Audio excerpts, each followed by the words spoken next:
such a groovy little tune. Happy Sunday, everybody. I hope everybody's having a wonderful weekend. And, on Monday is Sunday, they say is your fun day, but Monday is like, I always have a case of the Mondays. Monday's like, oh, there's so many days till the weekend. And so I think real estate agents don't really have a weekend, but I've been having more weekends recently because I've been veering everything over towards the real estate over to the more YouTube stuff. So it's been a lot more fun. I hope everybody's having a great day. Hey, construction cronies with the super sticker. Thank you so much for that $10 super sticker. I appreciate you. Today's show is going to be a little bit different. So I do have a guest coming on. He hasn't quite popped on yet, but he and I have very similar viewpoints when it comes to the housing market. When you hear about people and you hear like the big newscasts talk about the housing bubble and then into relation of your everyday world, they're really looking at it from the aspect of the banks. They're not really putting it in the perspective of what the average person buying a house is going to be going through in the next few years. What is the housing market going to actually look like in a couple more years? And I'm telling you, it's not going to be anything like you guys remember in 2017. One thing, and I know all of us know this, some lessons that we learned is that there is no bank that's too big to fail. And they're not going to let the housing market go to poop. It's just not going to happen. And the second thing is that there's going to be a lot of people that lose their house. And you can look at it two ways. Yes, that's an opportunity for investors, but that opportunity continues to crush the average homeowner because these people take these properties, they flip them and they make more money, which costs more money, making the inflation costs for affordable housing even more. So it's like, what do you do at this time? Like, when is a good time for the average buyer to buy a house? Javier has a very good video that he puts in perspective for people that are looking for a house right now because the interest rates are so low. I can't wait for him to come on here because he can talk about it some more, especially in his market where people coming in from California. Well, the interest rates being so low, that's great. But if you are a home buyer, because the interest rates are low, sellers have inflated their prices up even more, and houses that would have gone for 150,000 are now going for like 175, 215. So the average first-time home buyer is having a heck of a time getting a house.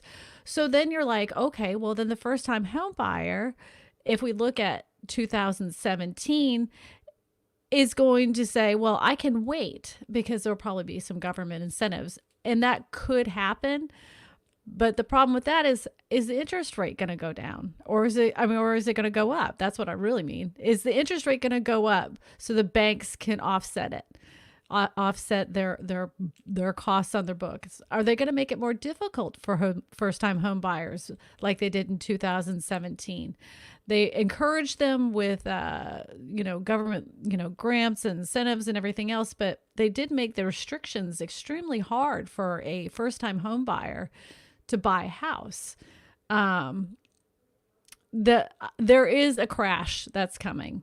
I don't have a crystal ball of when that's happening, but it's not sustainable at this time to keep having these people doing this forbearance. They keep doing forbearance, and eventually the gig is up. You're going to have to pay it back. And some mortgage companies are doing it where once the 6 months or 5 months or whatever, how many months they gave you in forbearance, they're saying you owe the whole amount that you've missed. Well, if you're out of work for the last 3 months, how are you going to come up with 4 months mortgage now? That makes absolutely no sense. And the writing's on the wall. It's I'm thinking like by the middle of next year we're going to start seeing the wave of foreclosures, because foreclosures take a while. I mean, let's be honest. If you go and look at any kind of foreclosure process, the people can stay in the house for, I don't know, let's say they're going through the foreclosure process. It could take a good 6 to 7, 8 weeks. Sometimes it takes months before they actually kick them out of the house. And then it has to go through the whole bank process where they process the house, and they don't want it on their books. So they're trying to see if any other investors will buy it, some other investor will buy it before they even put it in foreclosure. If that's not even the case, then they go through that whole thing where they put it on the market. It can take up to a year before you ever see a house that went into foreclosure actually get a sign in front of it. The other thing is that because it's a foreclosure doesn't necessarily make it a deal. So is this going to help or hurt first-time home buyers? Time will tell. And without further ado, I'm going to get Javier's perspective on this, because he did a very excellent video that was very emotionally driven just recently. I put the link in the description. So after this stream is over and you've got to ask Javier your questions to him and myself, then go ahead and watch that video, because it was really, really good. You can tell. All right, Javier. You watch my videos? Oh my gosh, I didn't know you watched my videos. Javier, you even had said, to me I wasn't subscribed to you, but I hide my subscriptions. I am. Oh, that's why. Yeah, I'm just surprised you watched my video, so thank you. I'm honored. You're the whole reason I ever started live streaming. Thank you for that. Well, you're the reason why I got my stuff together on YouTube. You freaking humbled me. I thought I was the all-knowing real estate YouTube person, and here comes Smallhorn and knock me down. I'm like, oh, you barely know fractions. So thanks to you, you've changed my life in ways you'll never imagine. That's all right. Let's stop patting each other on the back, because I think you're. Well, this is about you today, so I'm all here patting your back. Well, actually, it's about them, because I want to talk about the impending. The writing's on the wall. There's going to be another housing crisis, and there's two kinds of housing crises that are happening currently right now. And the first one is being that home prices have gotten to the point where they're unaffordable for a first-time home buyer. And the second housing crisis that's going to happen shortly is that people are going to be out of their homes, and forbearance is going to be up. And so I'm saying towards the end of 2021, we're going to see a sea of foreclosures. I don't know what it's going to look like in your area, but if anybody has been out of work as long as they have, which many people have, those homes are going to be, unfortunately, I don't see it as the 2017 type of bubble, but there's going to be a wave of that will look different than it did in 2017. So what is your opinion? Something I'm noticing in the Phoenix, Arizona market is we initially started June, July, just everything was hot, right? Anything with 4 doors in the window and the wall would sell immediately. But as time has passed on, I'm noticing that certain areas are deciding to cool off, and other areas are getting even hotter. And God forbid you're looking in one of these hot areas. If you're either FHA, VA, or wanting some kind of help, you're not in a good position. Other areas are more calm. It's easier to buy. So I personally think the same thing is going to happen on a national level. I think there'll be certain markets are going to be 100% fine, because frankly, we're being propped up by these out-of-state buyers that are coming in with a lot more wealth, a lot more pre-qualified things, like they have extra money in the bank to throw at the seller, et cetera, et cetera. And there's going to be other parts of the country that are going to be cooling off. And unfortunately, a cooling off in the real estate market means it starts going down in price. So I think there'll be certain markets that are going to hold up, that are going to stay expensive, and people are going to start moving out of them, and it's going to start the effect again, right? So, I'm helping first-time home buyers now that are thinking about moving out of Arizona just because it's gotten so crazy. So that's my opinion, but I don't know anything. Is it sustainable though? Is it sustainable in Arizona? Because I remember, like with the 2017 housing bubble, it got crazy. Like crazy expensive, and it wasn't sustainable. It wasn't. It was such a inflated, oversaturated building market. Is that going to happen in Arizona again? It's a good question. I wasn't around for that. I was in high school when that happened, so I can't tell you. I'm way older than Javier.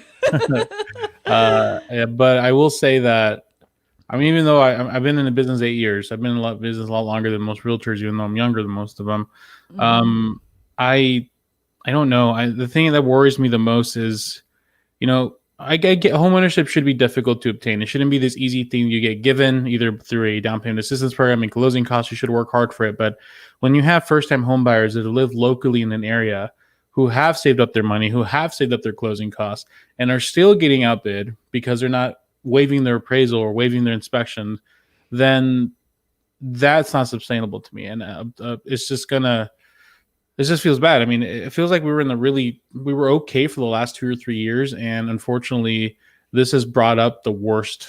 The analogy I made in my video was we were priming the wood fire. We were pouring gas on this pile of Mm-hmm. wood, and I don't want to say the name of the VIRUS because you're going to get demonetized, but Yeah. that was just the spark we needed to just. I've been calling it the pandy. There you go, the pandy. The pandy. I The do my pandy live room. streams, and if I say it or I say the name of TRUMP, I get Uh, automatically demonetized. oh. So Well, I mean, I see what you're saying in your particular market that, but it's going to end because the whole thing is that there's a large portion of the United States that's still out of work. A yeah, lot of people, and those people live in houses. And their houses are going to have to be emptied, and foreclosures will make the price go down. Is there going to be inflation in the interest rate? Who knows? Like, I don't have a crystal ball, but I just don't see how we can keep these interest rates as low as we've been keeping them for this long, hmm, with the markets going the way that they are. That it's yeah, going. I mean, there's no way that a year from now, I just don't see it being as difficult for a home buyer to be able to afford a house, and it being outbid the way that they're being outbid right now. what's happening in your area? We're going flat. I mean, it's not like this is typical. It's been exactly the way it's always been, except for this summer we did get a little crazy, but we've gone flat. We always, as soon as school starts, it gets a little slower, and then it picks back up again. We'll be pretty steady all the way till about Christmas, believe it or not, and then it's Deadsville until Mardi Gras. And then once Mardi Gras kicks off, everybody wants to go home shopping again. So Hmm. it's always like that. It's pretty cut and dry. Not But much of a change in your area. the housing market, the Hmm. prices went stupid this year. There was Oh, hi. bidding. Yeah, they got dumb.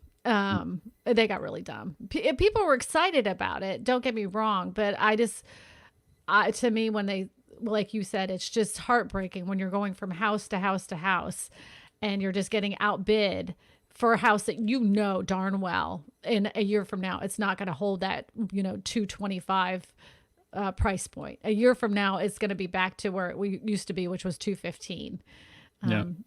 To me it's unsustainable, and I feel bad for some of the buyers that I've had to work with this year, and I told them straight out, I'm not too sure if this is going to hold its value. They still want the house.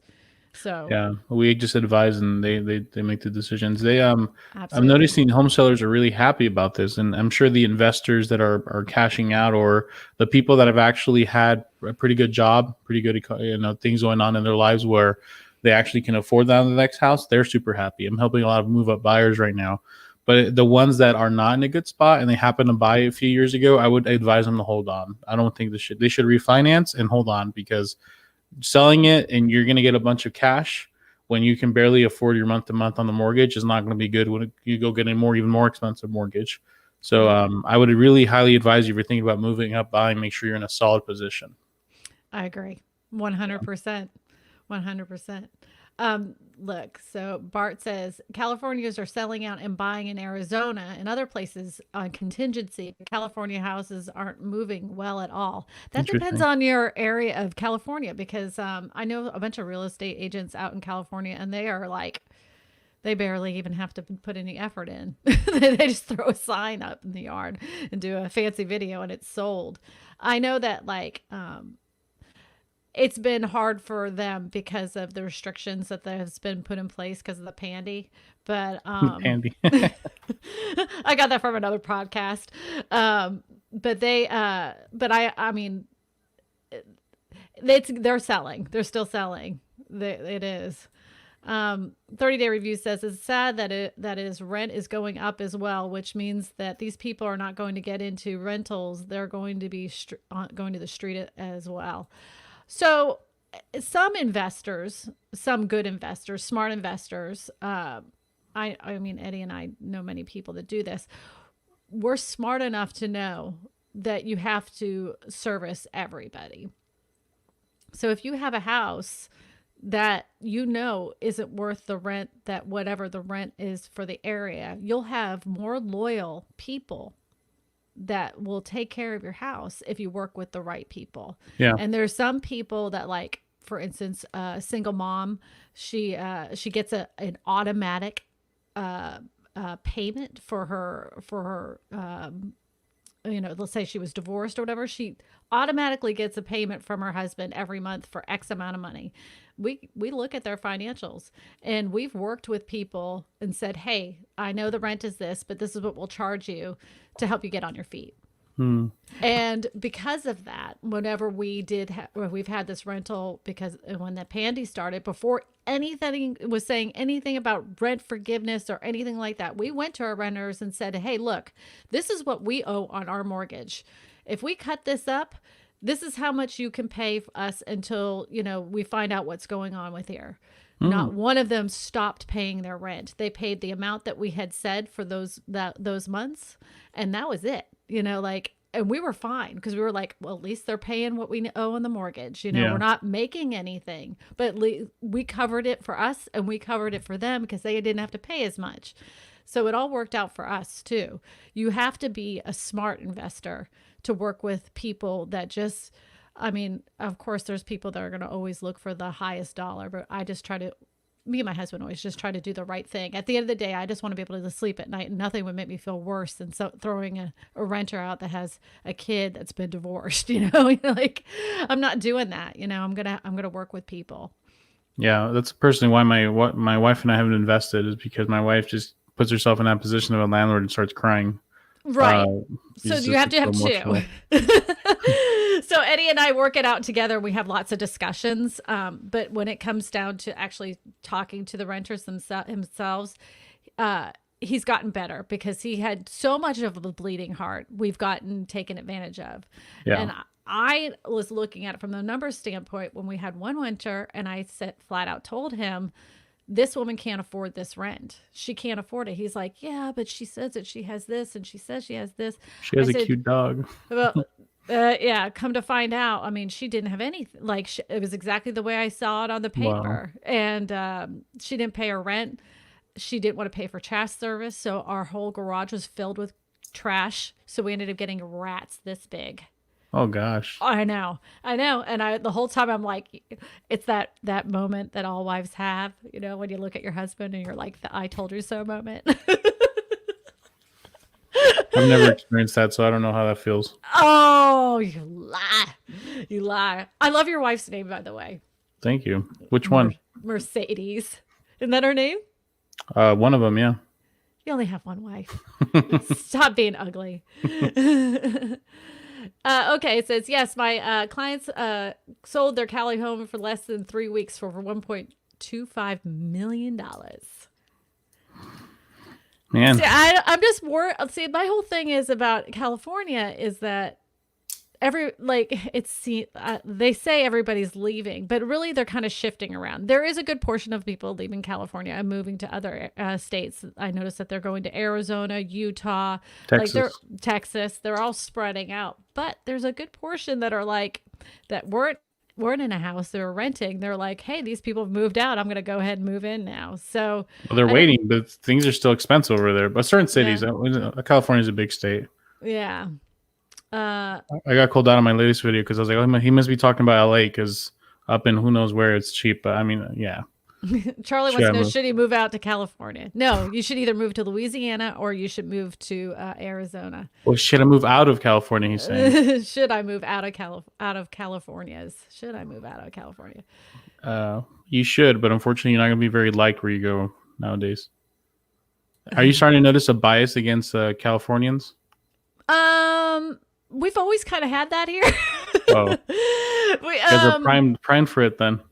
yeah, because we are such a laid back lifestyle here, and because of the housing discrepancy, like when they move here, they feel like they won the lottery, Hmm. like you can get a really nice house for 350,000. I mean, it's nice. In California, that would have cost, like, depending on where you live, but a good $2 million.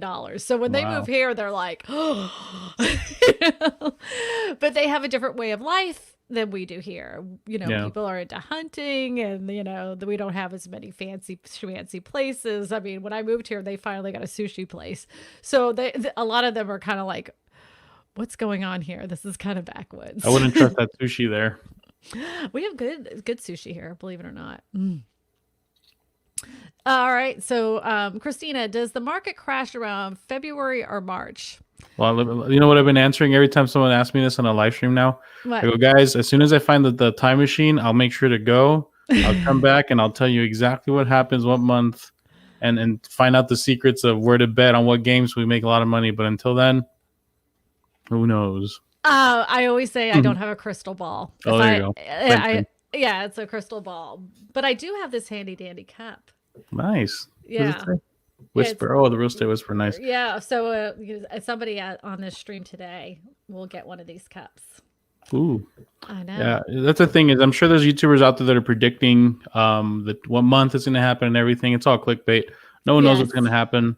That's why I stopped predicting, and now I'm just reporting on what's happening. So no one knows what's going to happen. And if you're making your decisions, financial decisions based off the market, then you're doing it wrong in general. So Well, you can't time the market, but yeah.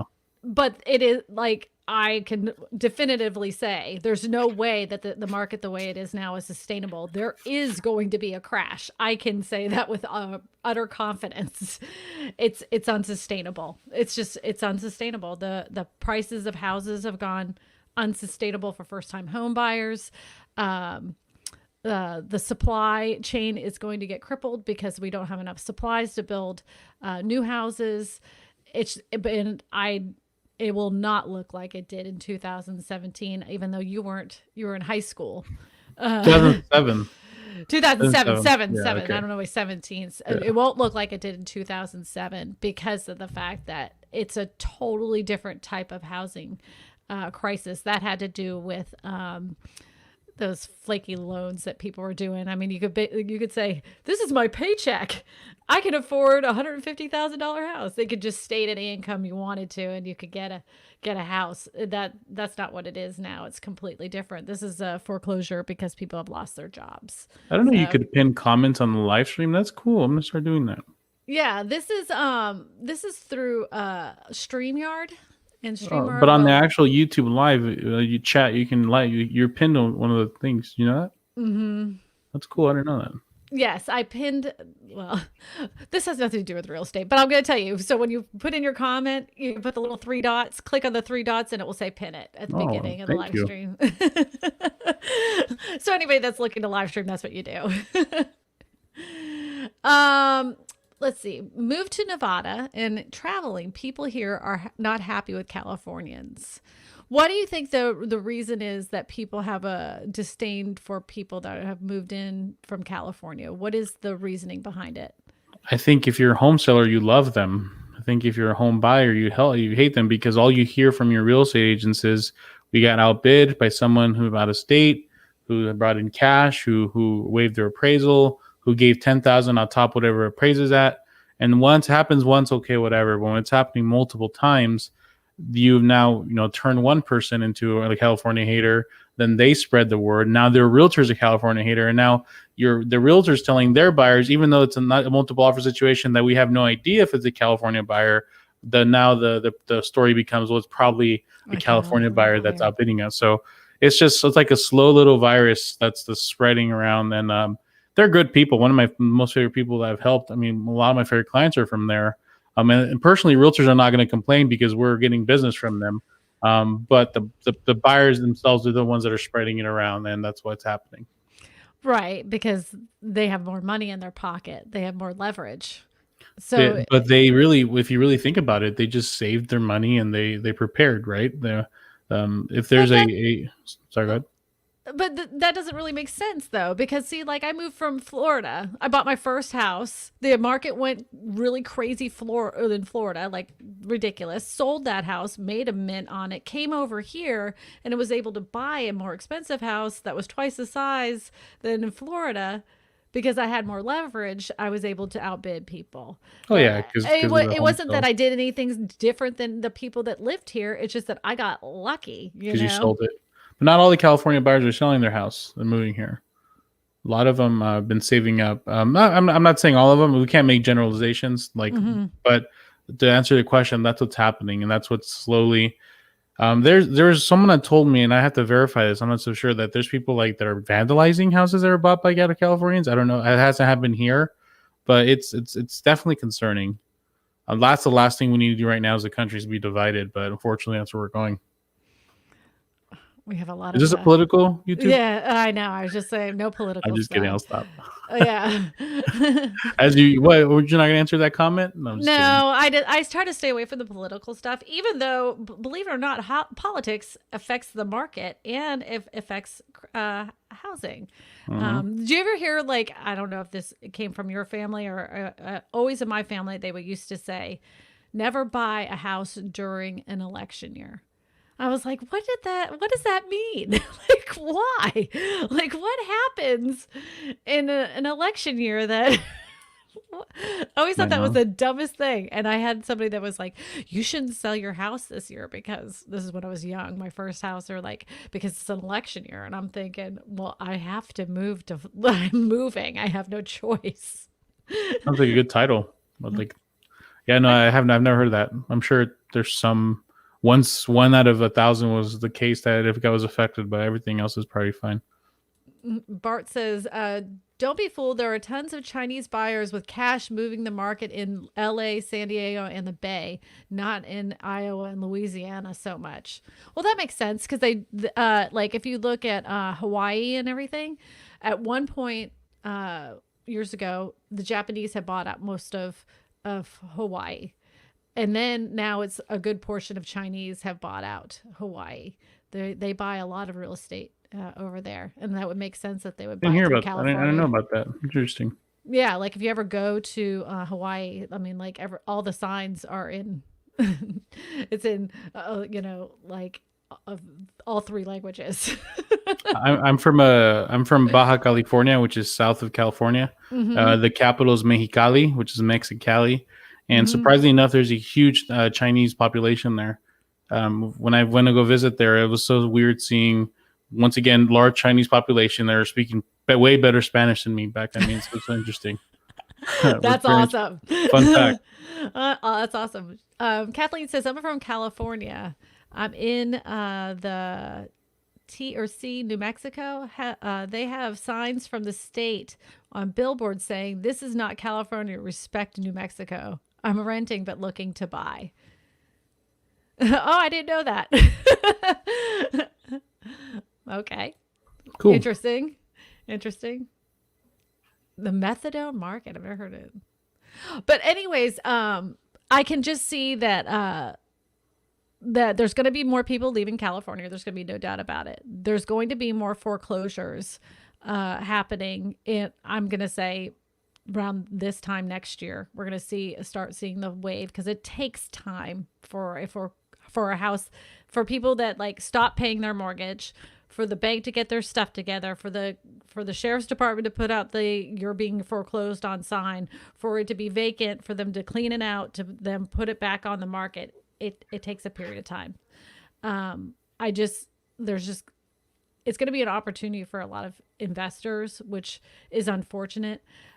I just hope that those investors don't, because when they do is when they flip a property, they make the neighborhood better, but they also inflate the price to the point where like a first time home buyer can't afford it. And that's why maybe if they hadn't been doing that so much the last few years, then we would have been probably not in the bad spot as we are now. I mean, there's a lot of blame to place everywhere. It's not just out of state people, No, wholesalers. I mean, don't get me started there.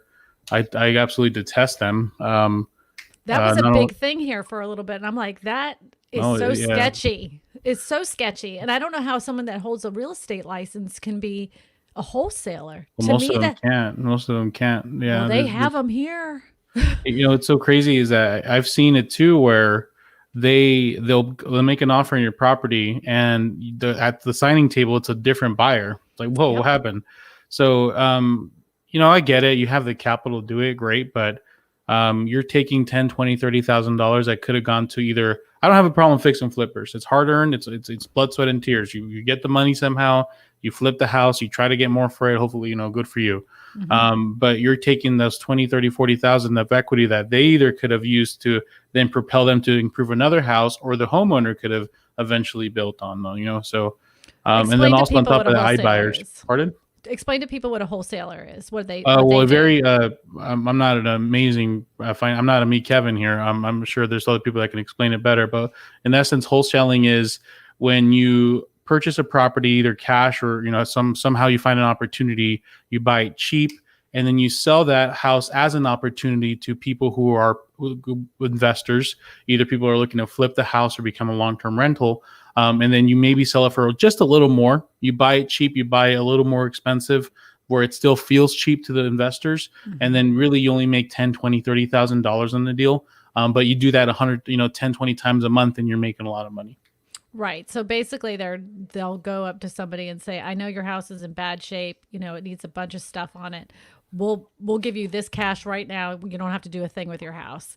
And that wholesaler will kind of maybe do very little, like clean it up or mow the Sometimes they lawn. don't do anything. They just sell it as an opportunity. Yeah. Right. And then they go to their bank of investors and they say, hey, look, I got this house.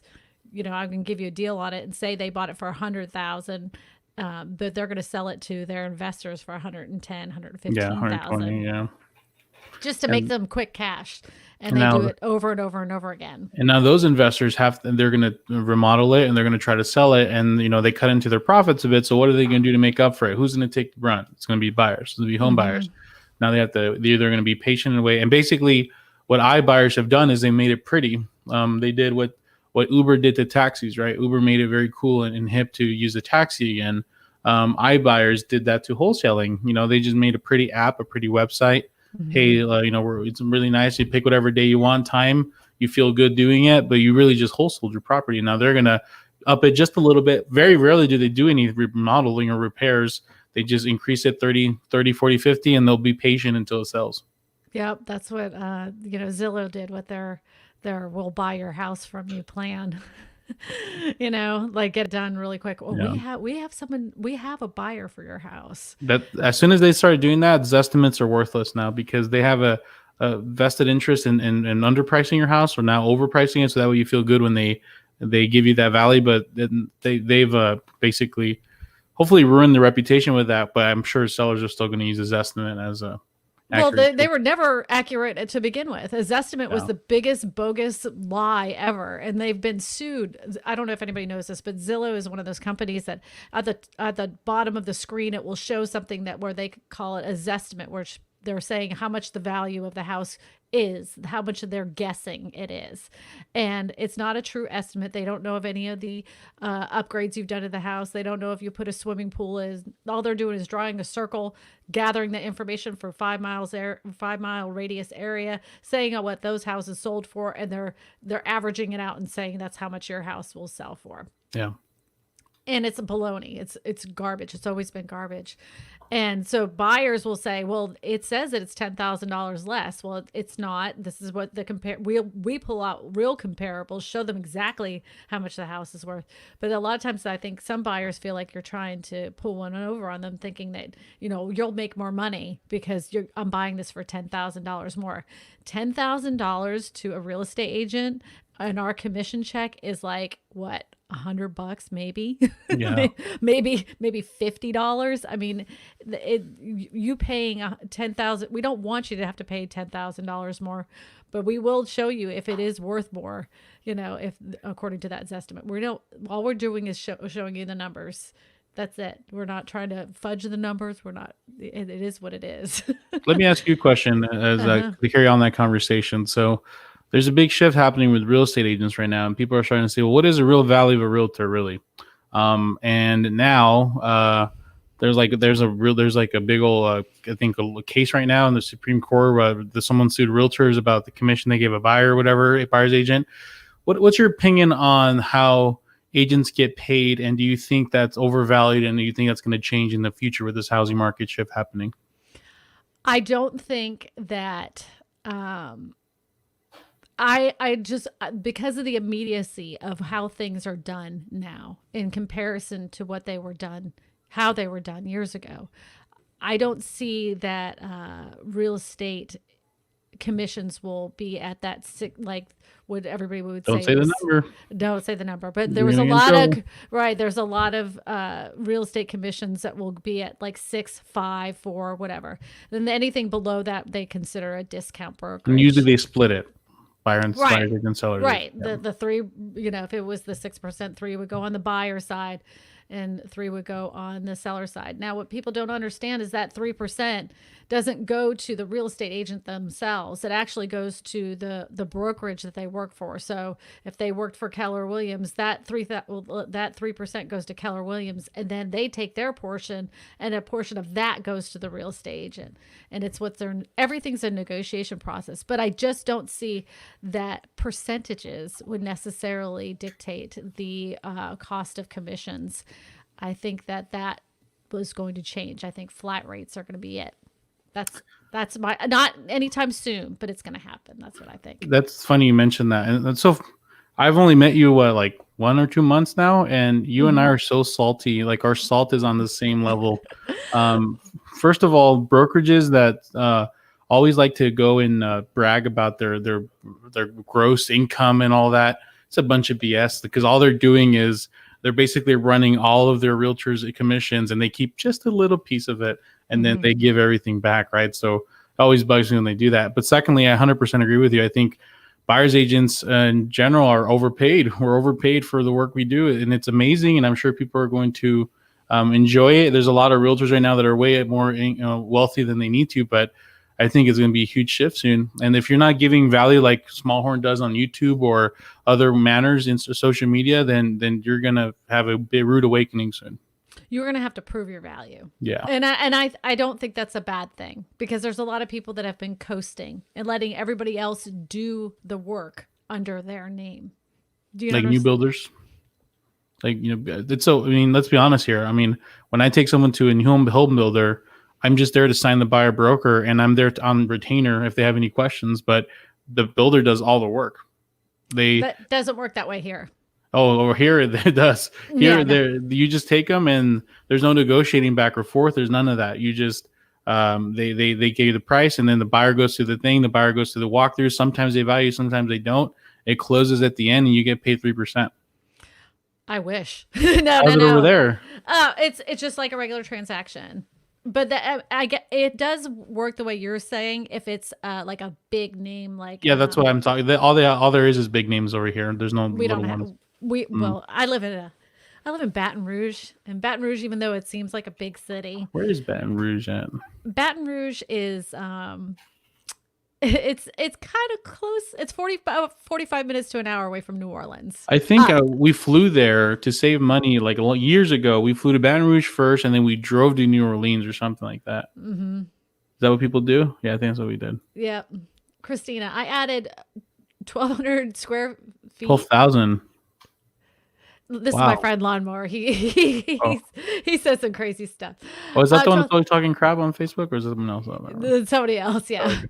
And changed the build date to 2020 on Zillow and he actually changed the statistics on his Zillow's estimate to see what would happen. So you know how you can put in your own like when they say, is this information correct on your Zillow listing? You say, oh no, my house is 1,200 square feet. It's not that square footage, it's way bigger. Commissions are 100% negotiable. So you can like say the commission rate, they'll say it's, like they'll say I sell a house for around 6%, and they say, well, can you do 5%? You always can negotiate for the sellers. And I've many times, because I, like Javier, work with a lot of first-time home buyers. A lot of times first-time home buyers are strapped. So there's only so much they can do. And then they find out that like there's a problem with the air conditioning unit and the seller can't afford to put in a new air conditioning unit. So like the buyer's agent and the listing agent will work together, take a little bit out of their commission to help the new home buyers get a new air conditioning unit. I've done it. I've given home warranties to people. That comes out of my commission. I've helped them with termite damage. I mean, all sorts of stuff that normally would have gone to the commission actually goes to the buyers or sellers. I want people to be able to get a house. I mean, I'm probably cutting off my nose despite my face, but I try to help people because when I bought a house, nobody would help me. So I always I want to be the person that I wanted somebody to be to me when I bought my house. That's the thing. Yeah. I mean, I'm not gonna advertise it like forever, but I had a buyer, a VA buyer, veteran, who has been beat out for the last 4 months.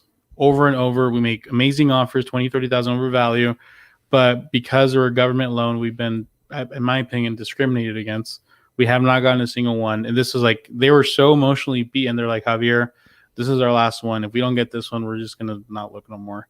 And I did something I've never thought I would do in my life, and I was like, you know what? It's been a great year, 2 years for me. These people are great people. I'm just gonna waive my commission, and I waived it. And they got the offer, and I've never been so happy and sad to get an offer accepted. But we have the ability to do that 100%. Now, when the buyer did the right thing. Yes, when the buyer asked me to, sorry, go ahead. Let's answer your question. No, you did the right thing. No, go ahead. But I don't make a habit out of it. That was one out of hundreds, but I mean, this is difficult. Yeah, no, you did the right thing. You did and at the end of the day, sometimes you just have to do things to help you sleep at night. And you worked with this guy and you had built a relationship, and he'll never forget it for the rest of his life. And this business, this is what's going to change our market. The business part of real estate is going to change, but the relationships that we create with people will make people like you and I who will do that extra stuff, will give up a little bit of something to make a deal work. Those are the relationships you'll have for a lifetime that will always be your clients. It's when they're not afterwards that you're like, why did I do that? Yeah, most of the time that's what happens too. All right, Debbie says, is there a way of going back to the seller post-sale if there was a non-disclosed issue? In the state of Louisiana, there 100% is. You can sue them for not disclosing information. For instance, if you had a problem with your pipes and after you moved in and you had a inspection report and everything seemed to be working, but there obviously is a problem, and you go up in the attic and you see there's some insulation over some like duct tape and stuff, and then the neighbor comes over and says, oh, are you okay? Yeah, I've been in the attic. I'm trying to fix this pipe. Oh, you know what? They've been fixing this all this time. Then you go to call the plumber, and the plumber's like, I've been out to that house 15 times. You can 100% sue them. Sue the pants off of them. You have to prove it. That's a big thing. You can't just guess it. How do you have one dislike? Oh, sometimes people just don't think I'm that cute. Oh my gosh. Literally just stopped by and everyone please give her a like. And it's like those one dislike. The one just came and disliked and left. That's okay. Or maybe they disliked you. Me, I mean, sorry. They disliked me and that's why they left. It's all right. It's all engagement. You could do what that's you want. True. Dislike me, like me, whatever. But I'm getting some very vicious comments in my last video, but I'm like, this is good. I don't mind it. Yeah. Javier, not anymore. It used to bother me, but not anymore. You and I are so close to the coveted 50,000 subscriber mark. If you guys are interested in real estate, first time home buying, good investment advice, if you haven't yet, pop over to Javier's channel and go ahead and subscribe to him. He is super knowledgeable. I like listening to him because Thank you. Well, you know what? Mine is like, my videos are very about the actual structure of the home. Mm-hmm. Yours are more about the finance part of it. Mm-hmm. And when you talk, you're very clear on what you mean and say, whenever you're not, you'll say, I don't know, I'm just rambling right now, but this is what's in my head. Yeah. You have a very relaxed way of giving information that makes people not feel like, you're trying to talk over their head. Thank you. I'm transitioning now to being the market up that guy, but other than that, yeah, I appreciate that. Haters gonna hate, Debbie says. Javier, I live in Gilbert.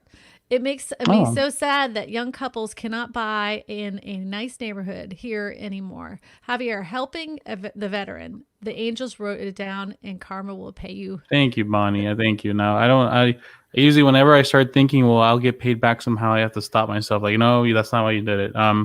But I actually just came from Gilbert right before this podcast, and I tell you what, Gilbert is insane right now. It's absolutely incredibly crazy in Gilbert and Chandler, and I'm sure you're seeing it right now. But that's the area where people are having the most trouble right now getting a house.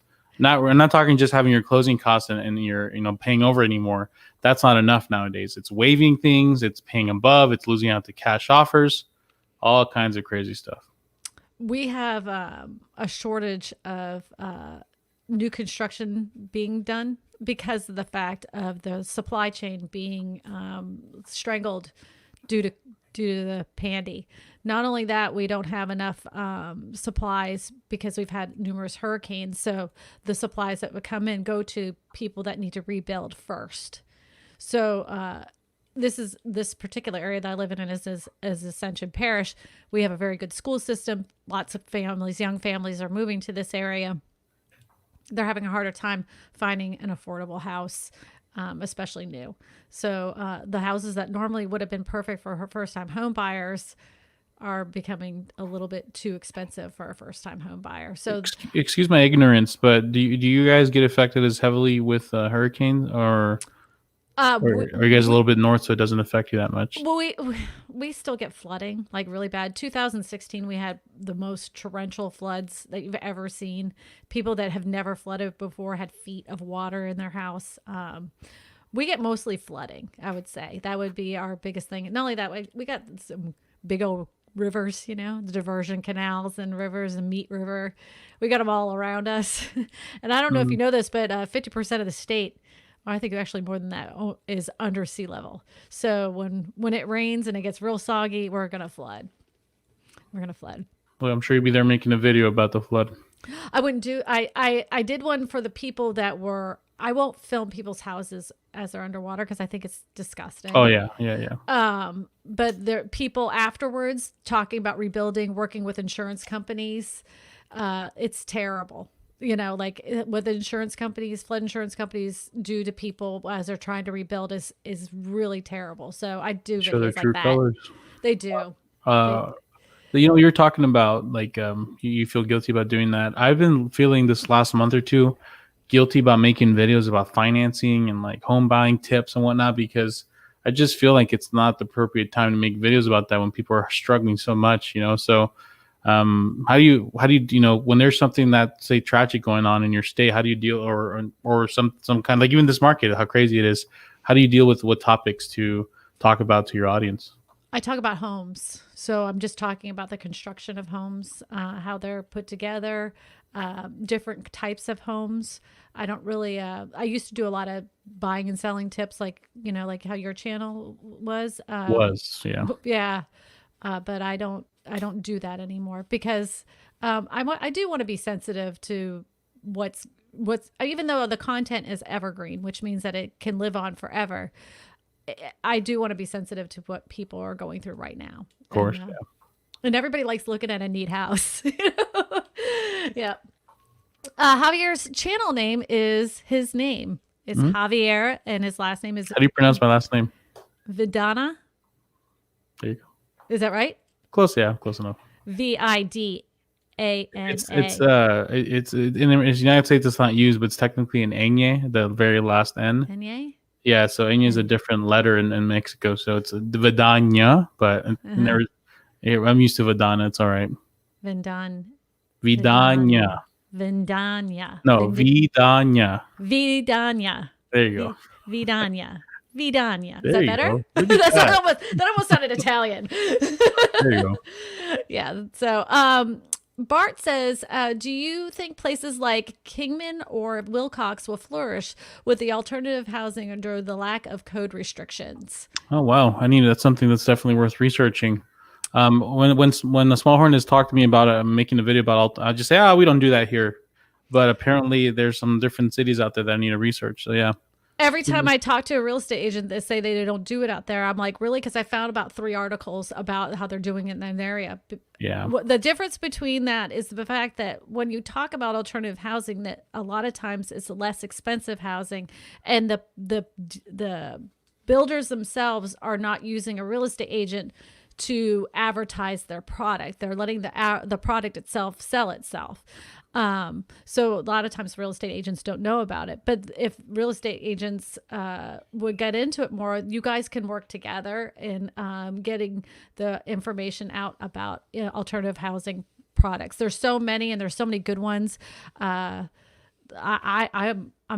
totally fascinated with it. I think that as the prices of houses have gotten so expensive, if they can come up with more affordable ways to make houses for people, not just with manufactured homes, because in people's mind, they have this thing in their head what a manufactured home is, but they've changed so much. But as soon as you say manufactured home, they think something completely different. But now they've come up with 3D houses. They've come out with foldable homes. They've come out with all sorts of different types of modular homes that are look like they're out of the Jetsons. So that market is there for every area, and you're going to see it more and more. And real estate agents that are ignorant to it now will see in a few years they're going to be talking about it just as much as I do. Are they also called prefab homes? Yep, prefabricated modular homes. It's the same. Prefab and modular are the same. Manufactured is different. They're building codes. A manufactured home is built to HUD specifications. They have a tag on their product. Modular homes are built to the the same, if not higher, building codes than a traditional stick-built building. Most of the time, it's higher than traditional stick-built homes. It's just basically built in pieces, and they click together. They're almost like you would see Legos. I'm just Googling it now. It's interesting. There is a lot of resources out there. Housing codes have their purpose, but can be so restrictive that some people can't buy anything when most of the codes require larger homes. 100% true. And this is changing, though.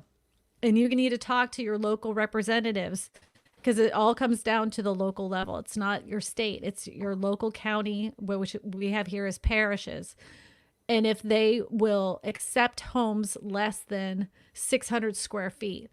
Now, you have to give them a reason to do it. Give them a full plan of why this would work and how it would benefit the area.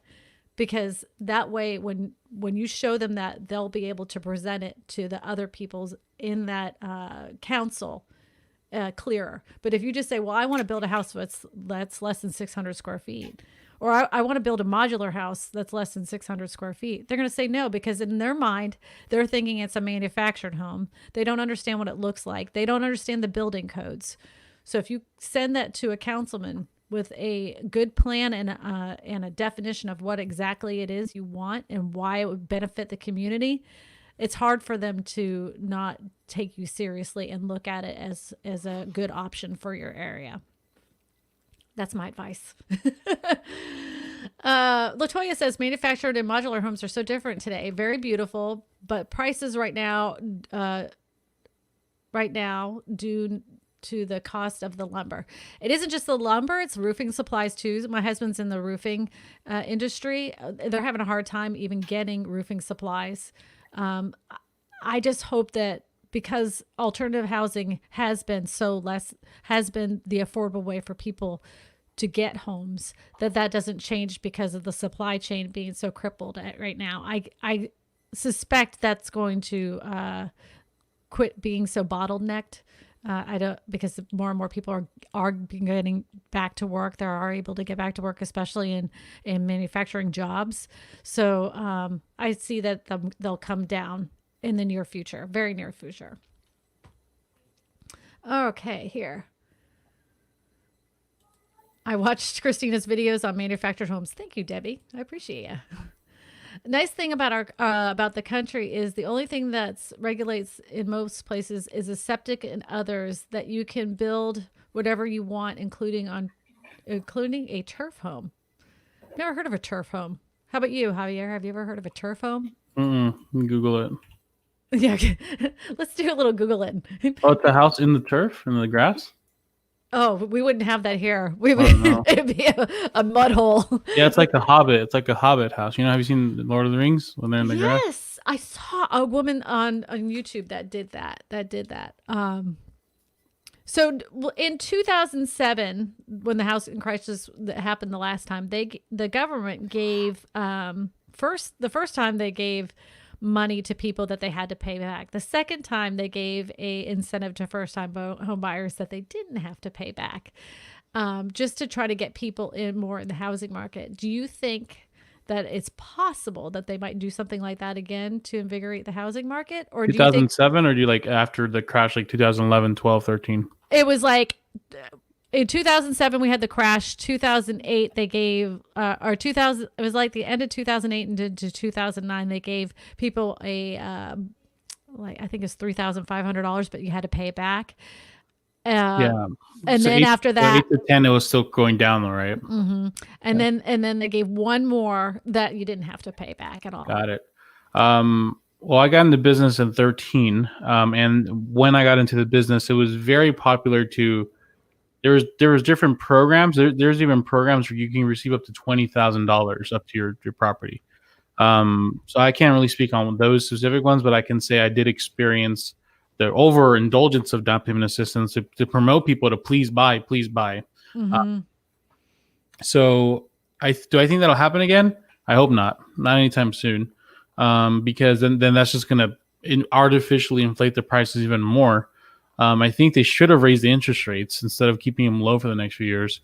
They need to raise the rates. They need to calm buying down. They need to restrict buying for a bit. We need to just already, these extensions on the deferments just need to stop already, so we can just rip off the Band-Aid and let the wound heal. Let's find out what the repercussions are going to be. Let's deal with them, and then let's try to solve it instead of just like stretching out this. I don't know. Just like I have to disagree with you about the fact of people with deferred payments, because they can't help it. It isn't that they can't go and find another job. They can't go outside to get another job. Well, there's some people that are taking deferments that are not. They don't need them. They're just taking advantage of them. Right, but there's plenty of people that are out of work and they have no choice, and they have kids. So they're like, what are you going to do then? I just don't think it's right to throw those people out of the street. How do we differentiate those people? You have to verify income, just like we do with everything. I talked to someone the other day that had 5 houses in deferment, and they can afford all 5, and they're all rented out, but they took it just because they want, we'll save our money. I guess that's a problem. You got to pay it back, though. It's like you can defer all you want. You have to pay it back. It's like you just went ahead and added another 1.5 to 2 years to your home loan. And I'm just a messenger here. Some of them told me too that, hey, well, when it's time to pay, we'll just sell the house, and they're expecting house values to be that high. So that's the problem, is we can't differentiate with the people that actually need it and the people that are abusing the system. So you're right. Yeah, I do. I'm not thinking about those people. I'm just thinking in my negative brain, they're all taking advantage of it. So 100%, you're right. Maybe we shouldn't do that. It's really unfortunate that there is that problem. It should have been people that needed the help. It shouldn't not just anyone who happened to, get the virus, who, even though they still were, their job kept them on and everything, they decided to take it just in case, quote unquote. I didn't, so. They asked us to do it, and I'm like, no. And they asked you to do it, huh? They asked us to do it, and the deferred payments, and I'm like, there's no reason to. We're fine. And then there are some people that, because I talked to I have a mortgage guy that I talk to all the time, and he flat out told me that he went to go refinance. 2 of his clients at that time were, getting close, and they were like, well, we can't refinance you because you did the deferred payments. They're like, we most certainly did not sign up for that. They were ticked. And so they had to go back because they were making their payments. They had proof that they had made the payments, and they never signed up for it. So their bank automatically had done it. So they got that taken care of, and were able to refinance at the low interest rate. But terrible. The banks always, and they're like cats. They'll always land on their feet. You know, it's not other people that's the problem. It's the bigger robots that are the bigger problem, I think. The little guy that's trying to defer his payments for a year isn't the big issue. The big issue is these banks that really they're just too big to fail. So that's how I look at it. I don't know. maybe I'm crazy. No, I agree. I generally think that most people are good. Well, Javier, I know it's been about an hour, and I want to say thank you to you for stopping in and giving us your input of the real estate market and what you feel like the crash is going to look like. You're a little bit more bullish on it than I am, I think. Yeah, I tend to get to the my little space where I just start spouting things, and it's so funny hearing someone else from a different perspective too, because your market's like, oh, things are just flatlining right now, and we're here. Literally just showed a buyer. They're qualified up to 330,000 FHA. The houses we saw already have $20,000, $30,000, $40,000 of a value. There's already people waiving their appraisal contingencies. One of them told us flat out, your FHA, don't even bother making an offer. So I'm coming back so defeated every day. That's just reminding me how terrible things are. And then, hearing people on the other side saying, yeah, things are just flatlining here. It's very interesting hearing that perspective. It makes me realize, hey, it's not just a little bubble, it's a whole nationwide thing. Well, and that is a good point in the fact that it doesn't matter where you're at. You can get information from Javier, you can get information from me, but to always talk to your local real estate agent, because everybody's real estate market is completely different. Yep. And to formulate your own opinion, don't just follow one person's advice. Get multiple realtors' opinions, because realtors are also going to try to sell you a house. So they're going to tell you it's good news. Don't worry, everything's fine. Oh. So. And Javier and I always say all the time, we hate real estate agents. We do. So I mean, we could probably sell a lot more if we weren't so honest. I think I just I don't want anybody to be taken advantage of, and definitely get a few people's opinion about the real estate market, not the one that has the fancy card and drives a nice car, because most of the time it's their dad's car, and just evaluate what their intention is. They need to keep making that car payment, so they're going to tell you to buy because they need to make sure you buy so that you're good. So I just make sure before you go talk to anyone that your will financially sell yours, before you talk to anyone, because once you involve a realtor or lender, now their needs and their desires are going to be pushed to you, and then it's going to push you to do something sooner than you need to. Exactly. It's good when you have a real estate agent that just, it's okay if you don't buy a house, and it's okay if you do buy a house. They're just as happy either way. Always check with your local real estate agents, several of them, before you decide to buy or sell.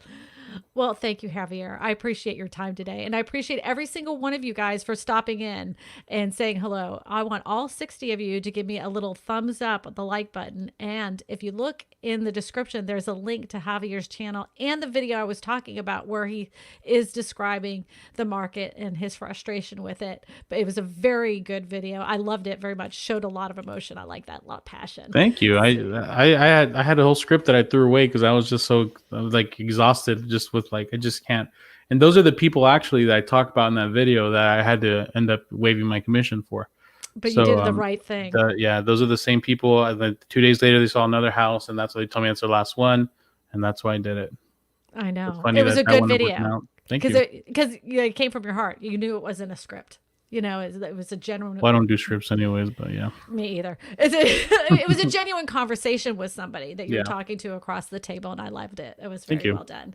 Thank you, everybody. Thank you, everybody. Every Sunday, thank you. I appreciate everybody's time that they spend with me to have conversations either about alternative housing, buying a house, housing crisis, the market's falling, whatever it may be. I'm just very thankful that you guys spend your time with me. It's the most precious gift you can give people these days.